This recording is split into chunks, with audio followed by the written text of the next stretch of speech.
So right here in front of me, I have every single iPad from Apple's current iPad lineup. We've got the budget 10.2-inch iPad for $329. We've got the iPad Mini 5 for $400. We've got the iPad Air 4, the brand new one, for $600, and the 2020 11-inch iPad Pro for $800. So in this video, I'm gonna show you guys all of the differences between them to help you decide which iPad you should be buying for your specific use case. And since the last version of this video, my purchasing recommendations have changed drastically thanks to the updated budget iPad and the new iPad Air 4. But before I talk about the one iPad that you definitely should not buy right now, let's get into comparing all of the physical differences. The iPad Air has now moved on to the modern design of the iPad Pro, which includes flat sides like the new iPhone 12, an edge-to-edge display with rounded corners compared to square corners on the other iPads, and even bezels all around thanks to removing the home button from the front, making them look so much more modern compared to the iPad and the iPad Mini. Now, while the iPad Pro gets Face ID authentication, the iPad Air 4 gets a new Touch ID in the power button. And to be completely honest, it doesn't work nearly as well as Face ID. And I'd argue that the placement of the sensor is a bit awkward, but it's totally worth the new display. Moving over to the back side, the Air and the Pro get a completely flat back, and they both get larger camera bumps that stick out, but they look more premium. The Pro does take it a step further by having a square camera bump like the new iPhones, which I think looks great. The iPad Mini is the only one out of the lineup that doesn't have Apple Smart Connector, which is used for connecting keyboard accessories. And while the Air and the Pro have a larger connector on the back of the iPad, the budget 10.2-inch iPad has it on the side. Now, what makes the iPad Air a great value is that it supports Apple's Magic Keyboard, which I think is the best keyboard case ever made because of the unique hinge design and the pass-through charging port, but it's a little bit pricey at $300.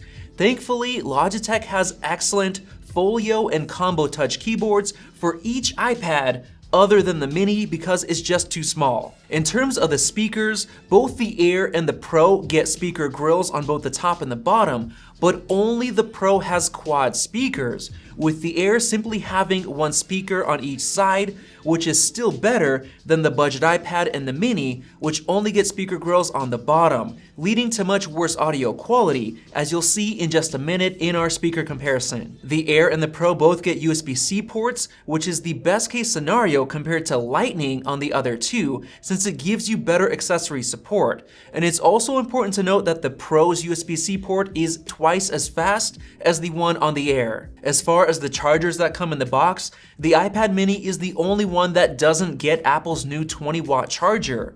Instead, it gets an old and outdated 12-watt USB-A charger, which won't support fast charging on Apple's new iPhone 12 lineup. However, the Mini does get a headphone jack, just like the budget iPad, and unfortunately the Air and the Pro no longer get that. Now, getting into display quality, they all have at least 264 pixels per inch, with the Mini having a bit more because of the small 7.9-inch display. The budget iPad gets a 10.2-inch display, which is a decent size, but I like the 11-inch display size of the Pro the best. Now, while the Air has the same exact body size as the Pro, the display is slightly smaller at 10.9 inches due to having thicker bezels for some reason. In terms of display brightness, the Pro can actually reach 600 nits of brightness compared to only 500 with all of the other iPads, even the new Air. But out of all of these, the budget iPad gets the absolute worst display quality since the display is non-laminated. This means that there's actually a gap in between the glass and the display,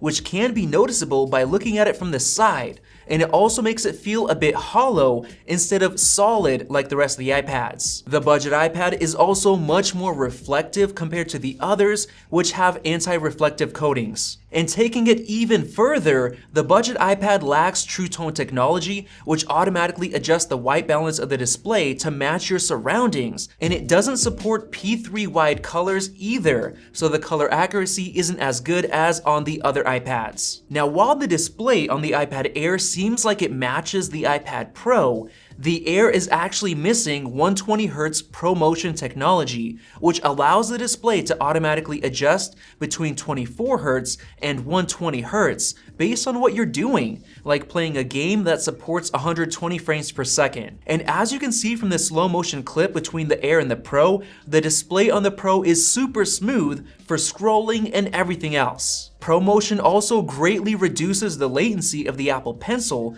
down to 9 milliseconds on the iPad Pro, as you can see in this slow motion clip, giving it the best Apple Pencil experience out of all of these iPads. Now besides that, the iPad Air now finally supports the second generation Apple Pencil, which uses wireless charging on the side to both charge and pair, just like we already had on the Pro. Another great benefit of this pencil is the new design and the added double tap gesture support for swapping tools and other things like that, but both the iPad mini and the budget iPad are still limited to the original Apple Pencil, which uses Lightning to charge. And the budget iPad also has the worst Apple Pencil experience because of the non-laminated display, which gives it a noticeable gap between the pencil tip and the actual display underneath the glass.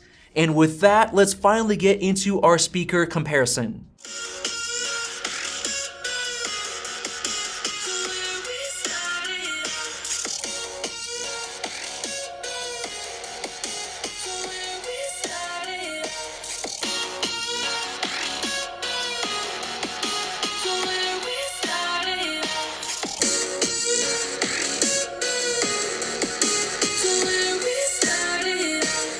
Now before we get into the performance, let's quickly compare the cameras. Both the Air and the Pro get a 12 megapixel wide camera on the back compared to 8 megapixels on the other two, giving them better detail in photos and the ability to record 4K video at 60 frames per second compared to just 1080p 30 on the others. The Pro is also the only one that gets the extra 10 megapixel ultra-wide camera, which gives you a unique perspective that you can't get on the other iPads, and it's also the only one that has a flash, which can be useful for document scanning. The Pro is also the only one that gets the LiDAR scanner, which greatly improves depth tracking for things like augmented reality apps. So in this comparison to an iPad without LiDAR, you can tell that it's able to detect objects and distance much more accurately. Now as far as the front-facing cameras, the budget iPad still gets a very bad quality 1.2 megapixel selfie camera compared to 7 on the rest.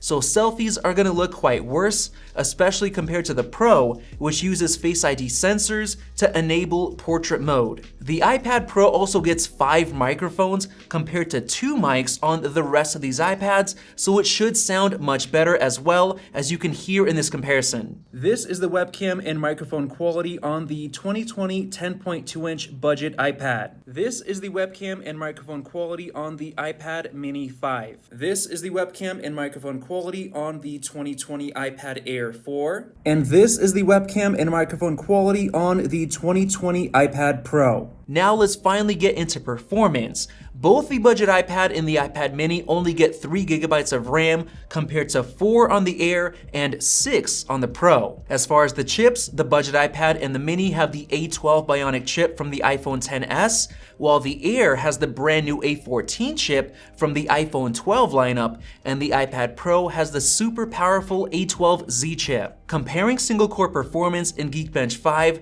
the iPad Air destroys all of the other iPads, including the Pro, because it's using the latest and greatest tech from Apple. But in terms of the multi-core performance, the Pro still outperforms the Air by about 400 points, and both of them are much more powerful than the other two iPads. And for graphics performance, the Air surprisingly beats out the Pro by just a little bit, but they're both over 2 times more powerful than the mini and the budget iPad. In terms of gaming performance, those lower-end iPads still do an excellent job for things like Call of Duty Mobile, running at a smooth 60 frames per second. Now, if you want to play higher-end games, like maybe Genshin Impact or something like that, the extra performance of the Air and the Pro will give you extra peace of mind. But out of all of them, the iPad Pro is the absolute best choice for gaming because it supports 120 frames per second gaming thanks to having ProMotion technology. warranty. Now, as far as a couple of other spec differences,